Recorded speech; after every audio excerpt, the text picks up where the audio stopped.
만물의 마지막이 가까이 왔으니 그러므로 너희는 정신을 차리고 근신하여 기도하라. 무엇보다도 뜨겁게 서로 사랑할지니 사랑은 허다한 죄를 덮느니라. 서로 대접하기를 원망 없이 하고 각각 은사를 받은 대로 하나님의 여러 가지 은혜를 맡은 선한 청지기 같이 서로 봉사하라. 아멘.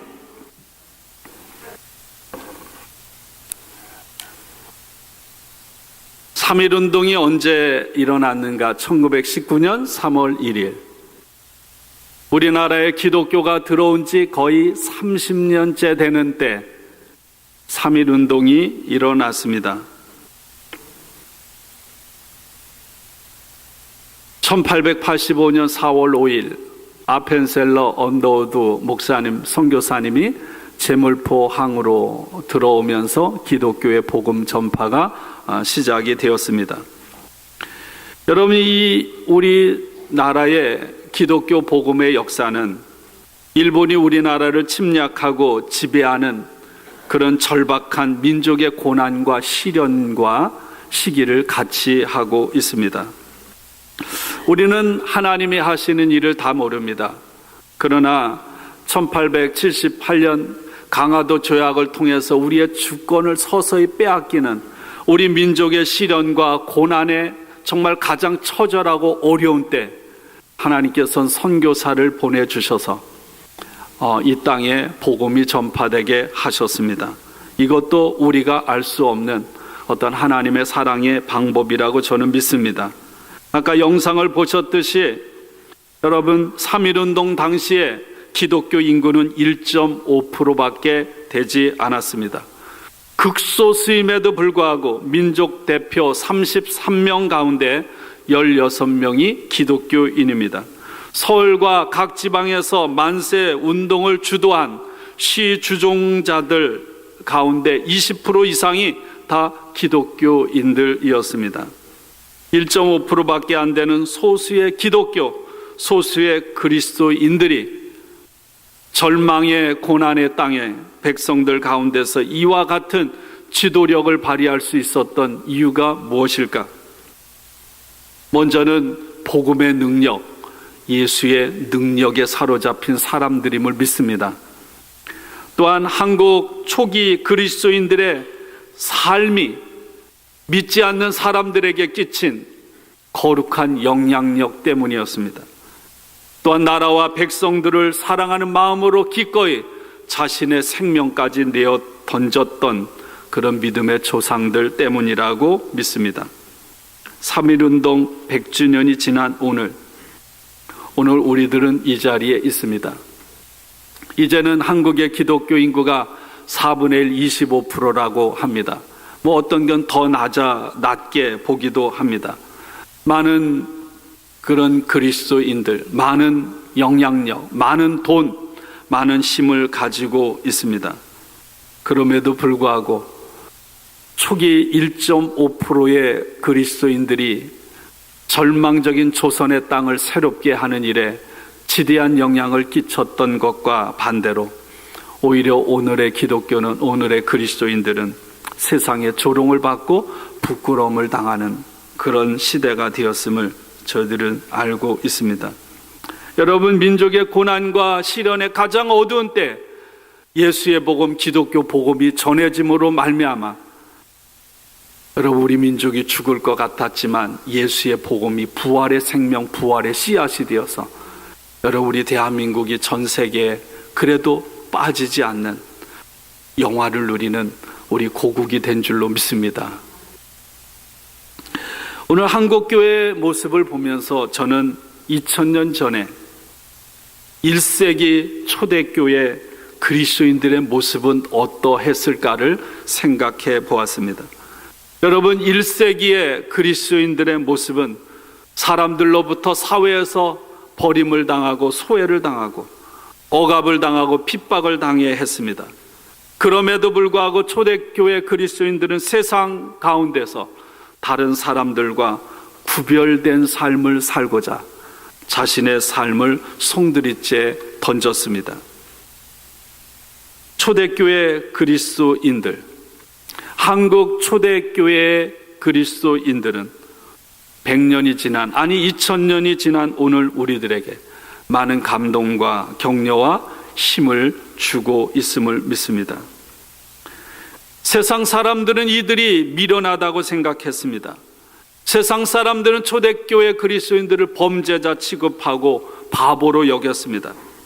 그러나 그분들의 삶을 되돌아보면 이 땅에서 살았던 사람들 중에 가장 영광스러운 삶을 살았던 그런 하나님의 사람들임을 우리는 기억합니다. 로버트 뱅크스라는 분이 1세기의 그리스도인의 하루 이야기라는 아주 작은 책을 썼습니다. 초대교회 그리스도인들의 매일매일의 일상을 그들은 어떻게 살아갔을까? 그 책에 이렇게 소개하고 있습니다. 그들은 세상에 속해 있었지만 예수 그리스도의 십자가의 도, 예수 그리스도의 십자가의 사랑이 기준이 되자 올바른 것과 올바르지 않은 것들을 분별할 능력이 생겼다. 미신을 버리고 여성을 존중하고 노예와 식사하고 사업에서 정직성과 잘못된 교육 관습을 끊어내려고 시도하는 것 이외에 수많은 변화들은 그리스도인으로서 어떻게 살아갈지를 끊임없이 고민하는 가운데 나온 결과물들이다. 여러분, 초대교회 그리스도인들의 일상처럼 오늘 이 시대를 살아가는 우리 그리스도인들의 일상도 계속되고 있습니다. 그렇지만 1세기 그리스도인들처럼 오늘 이 시대를 살아가는 우리들의 삶에 이와 같은 변화가 일어나고 있는지는 물음표입니다. 여러분, 우리의 신앙 그리고 우리가 살아가는 일주일의 삶이 오늘 우리들의 문제는 분리되어 있다는 것입니다. 하나님은 우리의 삶이 그렇게 계속해서 유지되어 가기를 원하지 않는 줄로 믿습니다. 내가 하나님을 믿는 믿음과 내가 살아가는 삶이 하나가 되도록 회복하기를 하나님은 원하시는 줄로 믿습니다. 그 시작은 어디에서부터 올까요? 이제 사순절이 시작되는데 바로 예수 그리스도의 십자가, 예수 그리스도의 십자가의 사랑을 올바르게 깨닫는 데서부터 시작되는 줄로 믿습니다. 그리고 다른 사람들에게 예수님의 십자가가 무엇인지를 올바르게 알려주고 그 예수 그리스도의 십자가의 사랑을 우리가 살아가는 삶의 자리에서 실천하게 되는 것, 여러분, 그것이 초대교회 그리스도인의 삶의 모습이었고 오늘 저와 여러분들이 드러내야 하는 그런 삶의 모습인 줄로 믿습니다. 우리는 그분들과 똑같이 살 수 없어요. 한국 초대교회 교인들과 똑같이 살 수가 없어요. 시대가 달라졌고 상황이 달라졌기 때문에. 그러나 그들은 그들의 주어진 상황 가운데서 무엇이 거룩한 삶이고 무엇이 하나님이 원하시는 삶인지를 끊임없이 물었고 그 물음의 결과에 자신의 삶을 온전히 던졌다는 것입니다. 이 결단이 오늘 저와 여러분에게 있기를 축원합니다. 여러분들 많이 들어왔을 거예요. 여러분, 초대교회 때 하드리안이라는 황제가 기독교인들을 가장 극심하게 박해를 했습니다. 그 하드리안 황제가 정치가였던 아리스테데스를 불렀습니다. 그리고는 교회 속에 들어가서 교회를 정탐하게 했습니다. 그리스도인들이 어떤 모습을 가지고 살아가는지를 너는 정확하게 정탐을 해서 나에게 보고해라. 그래서 아리스테데스가 여러분 그리스도인들을 정탐하고 황제에게 보낸 편지입니다. 들어봤을 거예요. 한번 또 들어보세요. 오 황제여, 그리스도인들은 진리를 두루 찾다가 발견하였으니 우리가 그들의 성경에서 인용한 바와 같이 그들은 여느 백성들보다 진리에 가까이 있습니다.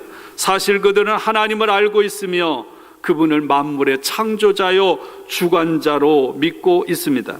그분에게서 그들은 계명을 받았으며 그 뜻대로 준수하고 있습니다. 그래서 그들은 간통과 음란한 행동을 하지 않고 거짓 증언을 하지 않으며 맡겨진 재물을 횡령하지 않습니다. 자기 것이 아닌 것을 탐내지 않으며 부모를 공경하고 이웃들을 친절하게 대합니다. 사람 모습을 한 우상들에게 기도하지 않으며 남이 싫어하는 것은 하지 않으려 합니다. 자기를 멸시하는 사람을 설득하여 친구로 삼으며 원수에게는 열심히 자선을 베풉니다. 남녀를 가리지 않는 데다 노예들에게도 그리스도인이 되라고 권면합니다. 그들은 어디를 가나 겸손과 친절을 다합니다. 과부들을 멸시하지 않으며 고아들을 학대하는 자들로부터 고아들을 해방시킵니다. 가진 사람은 못 가진 사람에게 아쉬움 없이 내어주고 뜨내기가 눈에 띄면 자기 집으로 맞아들이며 마치 친형제처럼 반깁니다. 그들 가운데 어느 가난한 사람이 세상을 떠났다면 그들은 자신들의 능력이 닿는 대로 장례를 주선합니다. 또 그들 중에 누군가가 그리스도의 이름 때문에 감옥에 갇혔다가 궁지에 빠져 있다면 모두들 그에게 필요한 것을 돌봐주고 될 수 있다면 그를 풀려나게 합니다. 또 그들 속에 가난한 사람이나 궁핍한 사람이 끼어 있다면 이틀이나 사흘이나 단식을 해서라도 궁핍한 사람의 필요한 양식을 마련해 줍니다.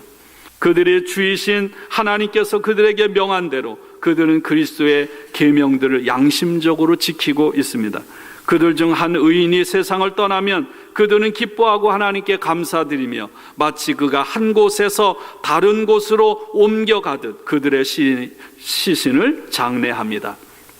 오 황제여, 이것이 그리스도인이 살아가는 삶의 법칙입니다. 대단하죠? 이것이 초대교회 그리스도인들의 살아가는 일상이었다는 거예요. 제가 지지난주에 그런 말씀을 드린 적이 있습니다. 까라마주 부가 형제들에 나오는 소설 파한뿌리. 하늘나라 천국잔치에 참여하는 자격은 뭐예요? 자격이 뭐 있겠어요? 내가 살아가는 동안에 내 옆에 있는 누군가에게 파한뿌리 건네준 것, 마태복음 25장에 지극히 작은 자 하나에게 냉수 한 그릇 대접한 것, 주님은 그것을 결코 잊지 않으시는 줄로 믿습니다.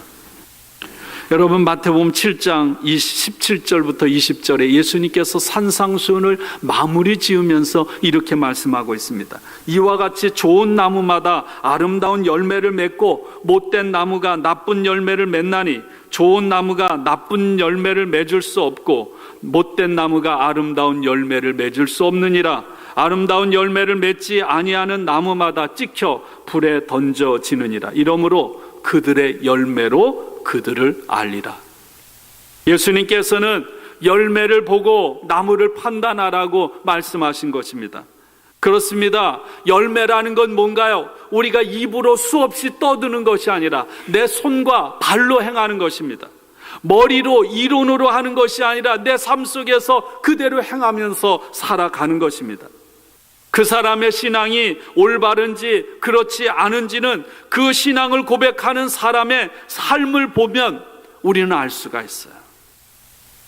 그런 말을 하는 한 사람이 평소 자신이 말한 그대로 삶을 살아가고 있는지, 아니면 그렇게 살아가는 삶이 자신의 명예와 이익을 위한 것이 아니라 진정으로 하나님 영광을 드러내는 그런 것인지를 보고 우리는 그 사람을 판단할 수 있다는 것입니다.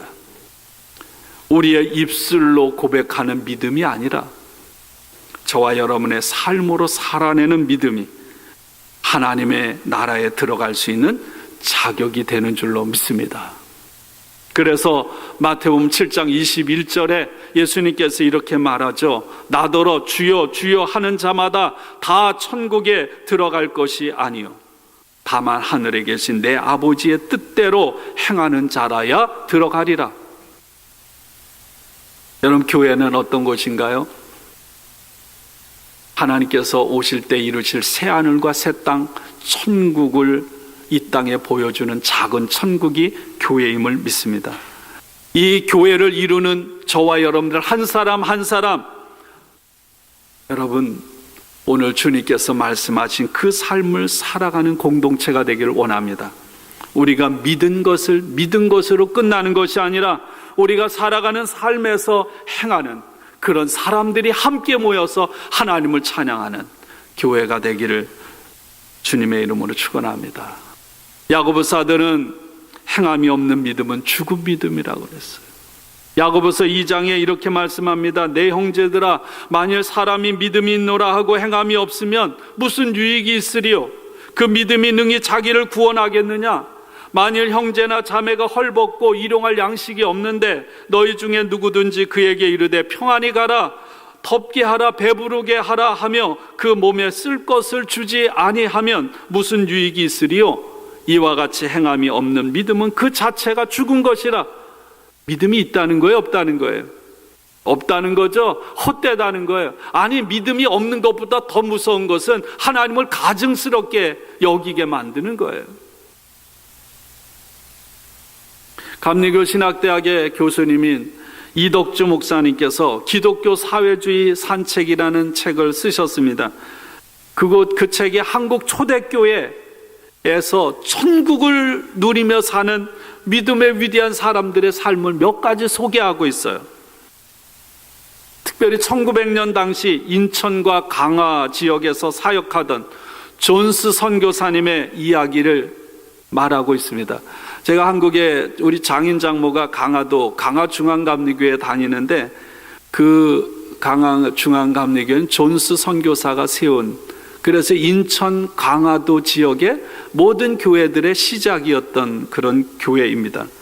이 존스 선교사가 한국 선교 12년 차 미국 감리교 선교회에 이런 보고를 합니다.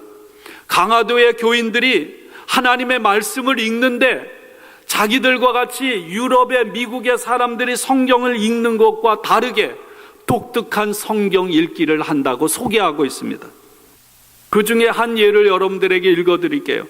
강화의 홍의교회의 종손일이라는 속장의 이야기입니다. 속장의 이야기. 이런 선교보고는 이렇습니다. 우리 속장 가운데 재물에 여유가 있는 사람이 한 명 있습니다.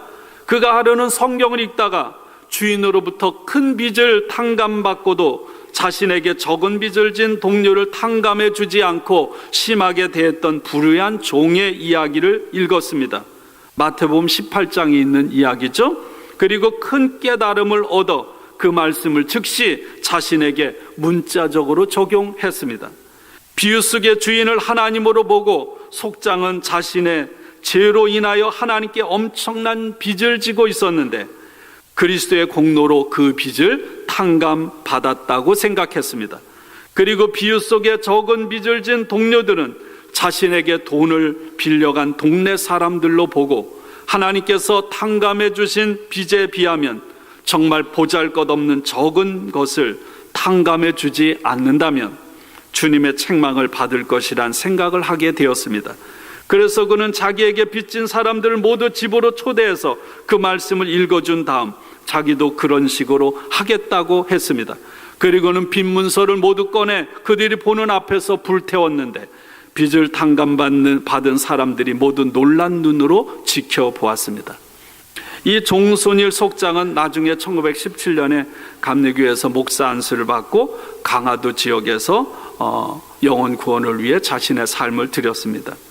이런 예화들이요, 한국 초대교회에 무지기수로 많습니다. 이들은 하나님의 말씀을 신학적으로 해석하려고 애쓰기보다 문자 그대로, 있는 그대로 그것을 깨닫고 실천하려고 애썼던 거예요. 그래서 한국 초대교회의 신앙은요, 머리로 이해하는 신앙이 아니라 가슴으로 느끼고 몸으로 실천하는 신앙이었다는 거예요. 종순일 속장은 당연히 받아야 할 내가 빌려준 동네 사람들의 빚을 모두 다 탕감해 주었습니다. 동네 사람들이 내가 먹고 살 게 없어서 너무 힘들어서 깎아주세요, 탕감해 주세요 하고 호소하고 데모했기 때문에 깎아준 것이 아니라 하나님의 말씀을 읽다가 감동을 받고 깨달음 때문에 그걸 탕감해 준 거예요. 후에 종손일은 이렇게 말합니다. 내게 있는 것을 다 팔아 가난한 자들에게 나눠주라. 그리고 와서 너는 나를 따르라. 누가복음 18장 22절에 있는 말씀을 읽고 이 말씀을 문자적으로 그대로 실천해서 자신의 재산을 마을의 가난한 사람들 교회에 기부하고 자신의 부인과 함께 전도자가 돼서 강화도 일대 복음을 전하는. 무겁죠? 우린 이렇게 할 수 없잖아요. 우린 이렇게는 할 수 없어도 여러분, 우리가 살아가는 삶의 부분에서, 작은 부분에서 우리는 얼마든지 순종할 수 있음을 믿습니다. 오늘 본문 말씀 한번 보세요. 제가 다시 읽겠습니다. 만물의 마지막이 가까이 왔으니 그러므로 너희는 정신을 차리고 근신하여 하고 기도하라. 무엇보다도 뜨겁게 서로 사랑할지니 사랑은 허다한 죄를 덮느니라. 서로 대접하기를 원망 없이 하고 각각 은사를 받은 대로 하나님의 여러 가지 은혜를 맡은 선한 청지기 같이 서로 봉사하라. 기도하라. 사랑해라. 정신을 차리고 근신하고 깨어있어 기도하라. 뜨겁게 서로 사랑하라. 하나님의 은혜를 맡은 자로 선한 청지기로서 봉사해라. 이것이 뭔가 사도 베드로가 있던 당시에 주님은 금방 오신다 그랬거든요. 금방 오시는 주님을 기다리는 종말을 맞이하는 그리스도인이 마땅히 행해야 할 의무가 뭡니까? 정신을 차리고 깨어있어 근신하여 기도하라. 뜨겁게 사랑해라. 하나님이 주시는 은혜를 따라서 봉사하라. 여러분, 이것은 베드로가 목회하던 베드로 공동체뿐만 아니라 오늘 이 시대를 살아가는 저와 여러분에게 주시는 하나님의 명령이요, 저와 여러분이 실현해 드려야 할 사명인 줄로 믿습니다. 뜨거운 사랑으로 서로 대접하고 사는 청지기 공동체. 여러분, 그것이 주님의 오심을 기다리는 말세의 교회임을 믿습니다. 그런 사랑이 넘치는 청지기 공동체를 강하게 만들고 끌어가는 힘이 뭘까요? 지금 말할 수 없는 고난이 어려움이 있어요. 핍박이 있음에도 불구하고 이 초대교회 그리스도인들은 주님께서 다시 오신다, 주님께서 오셔서 이루실 새하늘과 새 땅, 하나님의 정의를 소망했다는 거예요. 지금은 고통이지만, 지금은 아픔이지만, 지금은 절망이지만 그날 주님이 다시 임하는 날, 지금과는 비교할 수 없는 완전한 새로운 세상, 새하늘과 새 땅이 열릴 것임은 그들은 믿었기에 그날에 대한 희망을 붙들고 지금 처하고 있는 고난과 시련을 그들은 견디며 이겨나갈 수 있었음을 믿습니다. 여러분, 저와 여러분의 신앙이 되기를 원해요. 우리의 삶에 어떤 고난과 시련이 있을지라도 저와 여러분의 영원히 새하지 않는 새로운 희망이 있습니다. 부활의 능력이 있음을 믿습니다. 견디고 이겨나가는 우리가 되기를 바랍니다. 이제 사순절이 시작됩니다. 당신의 목숨을 버리심으로 사랑이 무엇인지를, 사랑은 이런 거야 말하지 않고 자신의 목숨을 버리심으로 사랑이 무엇인지를 우리에게 몸으로 보여주신 예수 그리스도의 그 은총, 그 사랑으로 하나님의 자녀가 되었습니다. 우리들은 주님이 다시 오시는 그날까지, 아니 우리 한 사람 한 사람이 개인적인 정말 우리 생명이 다해서 하나님 앞에 가는 마지막 순간까지 하나님께서 우리로 하여금 마음에 새기고 지켜야 할 계명을 주신 것이 있습니다. 우리가 매일매일 일상을 살아가면서 지켜야 할 것이 있습니다. 서로 사랑하라. 내가 너희를 사랑한 것 같이 너희도 서로 사랑하라. 여러분, 이 한 주간을 살아가면서 독립을 위해서 이 많은 사람들은 자신의 목숨을 기꺼이 던졌는데, 초대교회 신앙인들은 여러분 주님을 위해서 기꺼이 목숨을 던졌는데, 그것을 기억하고 기념하면서 또 사순절을 맞이하면서 여러분, 저와 여러분의 삶의 자리에서 한번 문자적으로 한번 말씀을 실천해 보지 않겠습니까? 사랑하라. 그럼 그냥 사랑하는 거예요. 용서하라. 그러면 용서할 수 없는 데서 용서하는 거예요. 이 한 주간 저와 여러분의 삶에서 그런 하나님의 말씀에 대한 순종, 그 그 말씀 앞에 우리 자신을 송두리째 내어보는 그런 한 주간이 되시기를 주님의 이름으로 간절히 축복하고 축원합니다. 함께 기도하겠습니다.